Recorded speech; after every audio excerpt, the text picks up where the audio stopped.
عفو درگزر نبی علیہ الصلوۃ والسلام سے سیکھنا چاہیے۔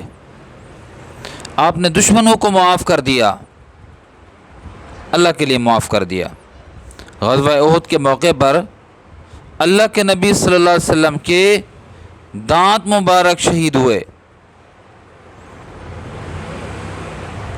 اور کفار نے آقا علیہ الصلوۃ والسلام کو زخمی کیا۔ صحابہ کرام اکٹھے ہوئے اور آ کر عرض کیا اللہ کے رسول صلی اللہ علیہ وسلم، آپ کافروں کے حق میں بد دعا کیجئے۔ اللہ کے نبی صلی اللہ علیہ وسلم نے فرمایا، اللہ نے مجھے لعنت کے لیے نہیں بھیجا، میں تو رحمت بن کے آیا ہوں، لعنت کرنے والا نہیں ہوں، رحمت کے ساتھ آیا ہوں۔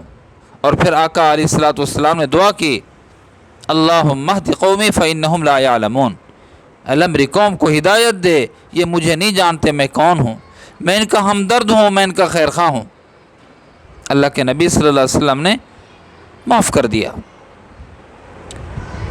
فتح خیبر کے موقع پر یہودیہ عورت نے اللہ کے نبی علیہ الصلوۃ والسلام کو کھانا پیش کیا جس میں زہر تھا۔ آپ نے ایک نوالا منہ کے اندر رکھا، معلوم ہو گیا کہ زہر ہے اس کے اندر، اور زہر نے اپنا اثر بھی دکھایا اور یہودیہ عورت کو پکڑ بھی لیا گیا، اس نے اقبال جرم بھی کر لیا۔ اللہ کے نبی صلی اللہ علیہ وسلم نے اس کو معاف کر دیا۔ آقا علیہ الصلوۃ والسلام کے چچا حضرت حمزہ رضی اللہ تعالی عنہا کے کلیجے کو چبانے والی حضرت ابو سفیان کی اہلیہ ہندہ، اس نے آقا علیہ الصلوۃ والسلام کی خدمت میں آ کر کلمہ پڑھا، اللہ کے نبی نے معاف کر دیا۔ جس نے گھائل کیا تھا، زخمی کیا تھا وحشی، جب وہ پیچھے سے آیا اور آ کر اسلام قبول کیا تو نبی علیہ الصلوۃ والسلام نے اس کے اسلام کو قبول کیا، اس کے کلمے کو قبول کیا، اس کی نیاز مندی کو قبول کیا۔ بس پیچھے آیا کرو، زیادہ آگے نہ آیا کرو، چچا یاد آ جاتے ہیں۔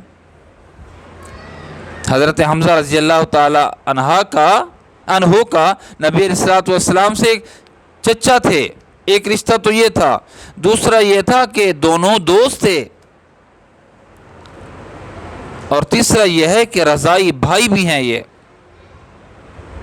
ایک عورت کا حضرت حمزہ اور جناب نبی کریم صلی اللہ علیہ وسلم، ان دونوں حضرات نے ایک ہی عورت کا دودھ پیا ہے، رضائی بھائی بھی ہیں۔ اللہ کے نبی صلی اللہ علیہ وسلم نے ان کے ایمان کو قبول کیا، جنہوں نے آپ کے چچا کو شہید کیا، جنہوں نے کلیجہ چبایا، جنہوں نے آپ کے دندان مبارک شہید کیے، جنہوں نے آپ کو زہر دی، اللہ کے نبی صلی اللہ علیہ وسلم نے ان کو معاف کیا۔ ابو جہل کا بیٹا اکرمہ فتح مکہ کے موقع پر بھاگ گیا، ان کی اہلیہ ام حکیم آئیں، عرض کیا اللہ کے نبی میں اسلام لے آتی ہوں۔ اللہ کے نبی صلی اللہ علیہ وسلم نے ان کے اسلام کو قبول کیا، اور ساتھ اس نے یہی کہا کہ میں اپنے شوہر کی امان چاہتی ہوں۔ آقا علیہ السلام نے فرمایا امان ہے، جاؤ۔ وہ بھاگی، شوہر گھر نہیں، بازار دیکھا وہاں نہیں، کسی سے پوچھا، کہا کہ وہ دریا ہے، وہ عبور کر کے جا رہا ہے۔ وہاں پہنچی، دیکھا کہ کشتی جا رہی ہے، ملاح کو پیسے دیے، کہا کہ اس کشتی کے قریب لے جاؤ، مجھے وہاں اس آدمی ہے، اس سے ملنا ہے۔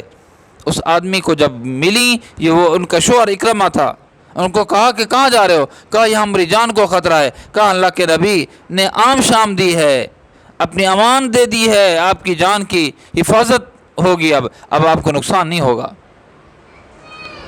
جب یہ واپس آئے اور نبی علیہ الصلوۃ والسلام کی خدمت میں جانے لگے، راستے میں صحابی نے دیکھ لیا، جلدی جلدی اللہ کے نبی صلی اللہ علیہ وسلم کو جا کر اطلاع دی، یا رسول اللہ آپ کے بہت بڑے دشمن اور امت کے بہت بڑے فرعون ابو جہل کا بیٹا آ رہا ہے۔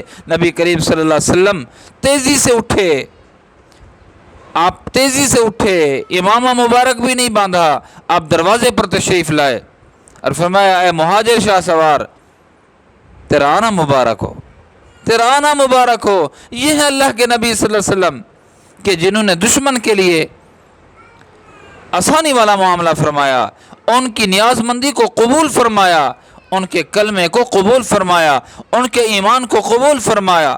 یہ ہے عفو درگزر، ہم کچھ کر نہیں سکتے، کہتے ہیں جاؤ ہم نے معاف کیا، وہ آیا بھی نہیں ہے۔ اور جب اللہ کے نبی کر سکتے تھے سب کچھ، اس کے باوجود فرمایا ہاں لا تثریب علیکم الیوم، آج تمہارے اوپر کوئی حملہ نہیں ہوگا، کوئی آپ کی عزتوں کو خراب نہیں کیا جائے گا، آپ کی نفس کو مجروح نہیں کیا جائے گا۔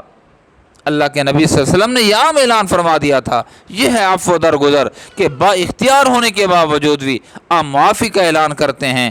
عفو درگزر اگر سیکھنی ہے تو نبی کریم صلی اللہ علیہ وسلم کے دروازے پہ آنا پڑے گا۔